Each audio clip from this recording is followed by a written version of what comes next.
So at the end of the last video, I was beginning to talk about Wayne Dyer until I was rudely interrupted by a pit bull terrier.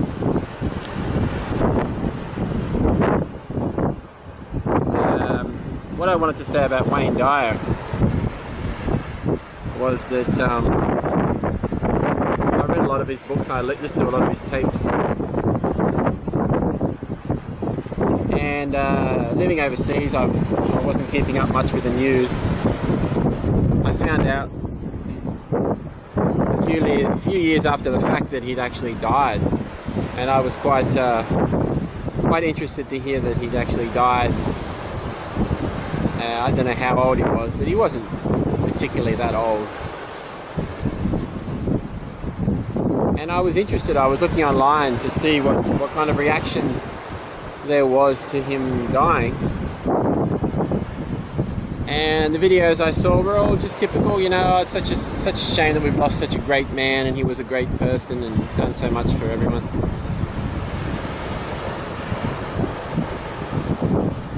But then on the other hand, you got to ask yourself, for a guy who went on so much about the healthiness of thinking positively and the effects it can have on the body and all this, you gotta ask yourself, well, how come he died at such a normal age? Why didn't he live to like 110 or something? As he would. I remember listening to some of his audio tapes or whatever, and yeah, I remember distinctly him hinting that, you know, that he could live for a very long time on the path that he had taken.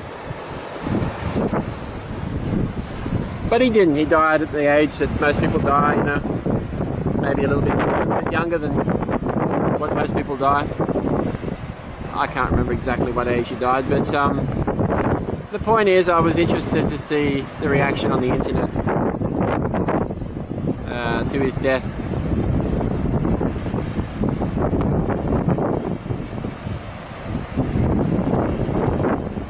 Another interesting thing I wanted to bring up about Wayne Dyer, two things actually. As he was getting sick and getting closer to death, he went to visit a healer, a medium, I should say, who supposedly channels healers, called John of God, João de Deus in Portuguese. A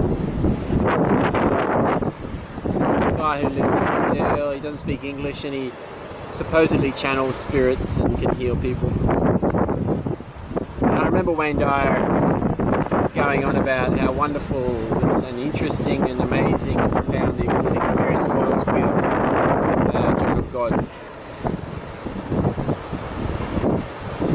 I went to visit John of God. The first time I went to Brazil, I went to visit John of God. And to be honest, I wasn't too impressed with what I saw. You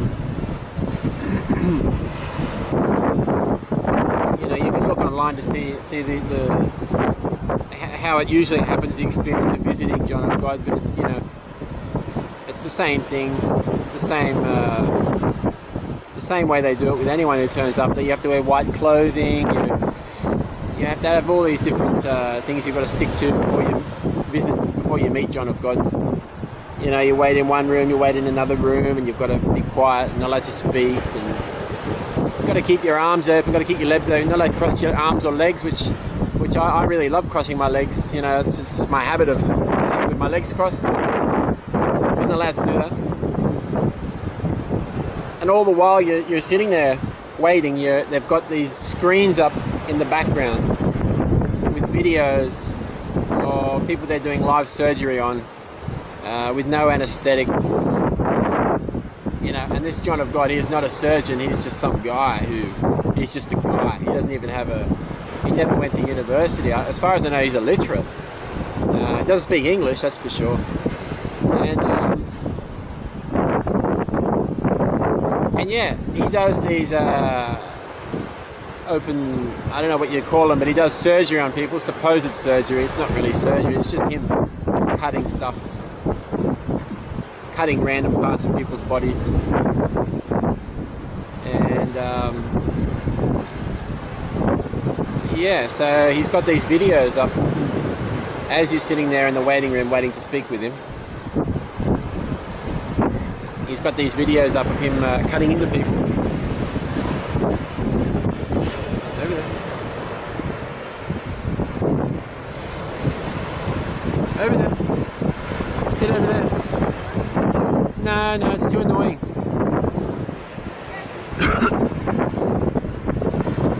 'Hurry up. 3 seconds.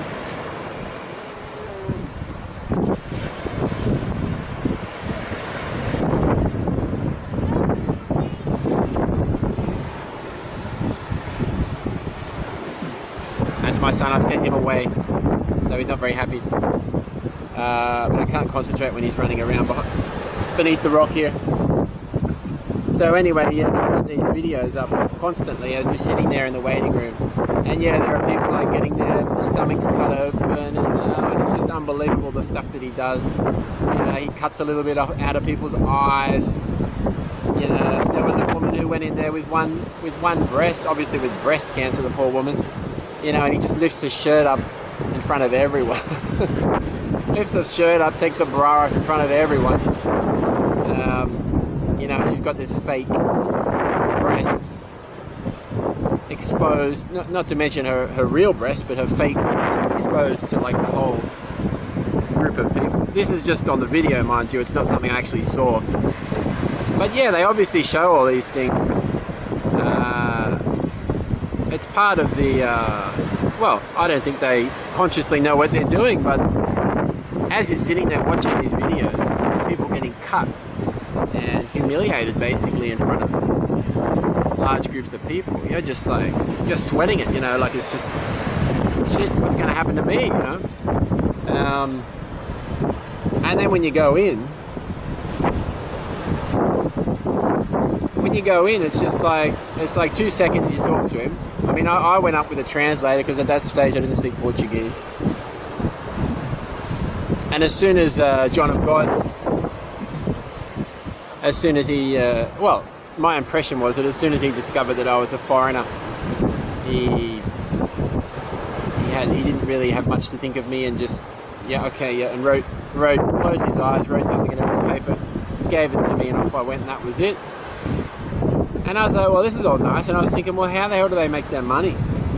You know, because they even give you free soup. And, you know, it's a big complex there. And it's, you know, how do they make their money?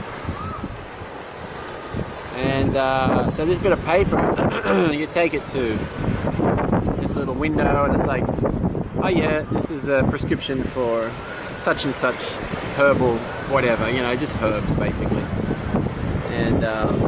And then that's when the money comes in. It's like it's a lot of money for a small amount of herb. So yeah, that was my impression of John of God. Ah, I forgot to mention, as you leave, as you get out of there, after you've, you know, shaking his hand or whatever, out you go, you're free.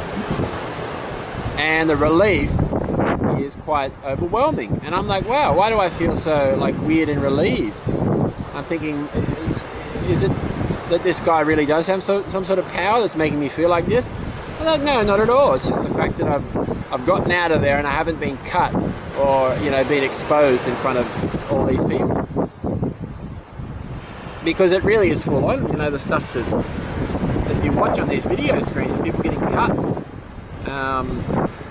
I mean, and this guy has no idea what he's doing. Like, he was, you know, he was cutting holes in this one woman. He just cut a hole in it. Any old random place, you know, opened it up and pulled out a bit of something. He's got no idea what he's doing. Pulled out a bit of something, and it's like a massive long string. And he's like, oh shit, I've got to pull it all the way out now. And otherwise it'll look like I don't know what I'm doing. So he pulls out this massive long strand of God knows what from this woman's stomach and sews it back up again. And yeah, so anyway, bottom line is my impression of this guy, John of God, is that, yeah, he's He's not the real deal. Not that I've ever found the real deal, mind you. Back then, I was kind of looking for the real deal back then. Not that I ever found it, and John of God was one example of you know, of me giving life the chance to show me something out of the ordinary, and I didn't find it there with John of God at all.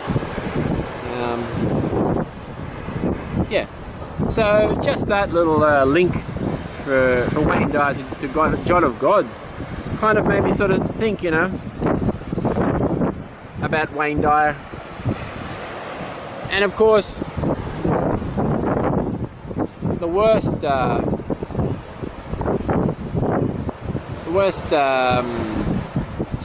person, I guess, the worst guru who Wayne Dyer has ever recommended, I guess you'd say, or spoken good things about, was a guy called Sai Baba. Also dead now. Man, that guy, I've never been to India, I've never met Sai Baba. But yeah, all you got to do is look up Sai Baba, magic tricks, or you know, Sai Baba manifesting dirt in his hands, and you'll see all the videos that people have weeded out showing where Sai Baba has, you know, slipped his hand, and he's obviously got things between his fingers and little dust balls that he rolls in his fingers, and people believe that he's manifesting dust in his hands. And he also manifests, you know, gold chains and that kind of thing. And there's one like where he's just like obviously hidden a gold chain under whatever he's receiving, some stupid thing. Reaches underneath, grabs this gold chain and gives it to the guy, and it's like, wow, he's manifesting gold chains out of me. So yeah, Wayne Dyer, speaking highly of these two supposed gurus, one which I had first-hand experience with, really made me rethink my admiration of Wayne Dyer, and yeah, kind of set me on the path that I'm on now, which is basically the path of skepticism. But not just skepticism of the spiritual world, skepticism of everything. And in the next video, I think I will talk about that, how I actually came to this point, how my understanding of the way I like to see things evolved from this story of the supposed path that I was on. Thanks to Wayne Dyer, I guess, this idea of a path in life. But yeah, if it wasn't for him, who knows where I'd be if I hadn't have gone on this journey, and I wouldn't be where I'm at today. And I'm pretty happy with where I'm at today.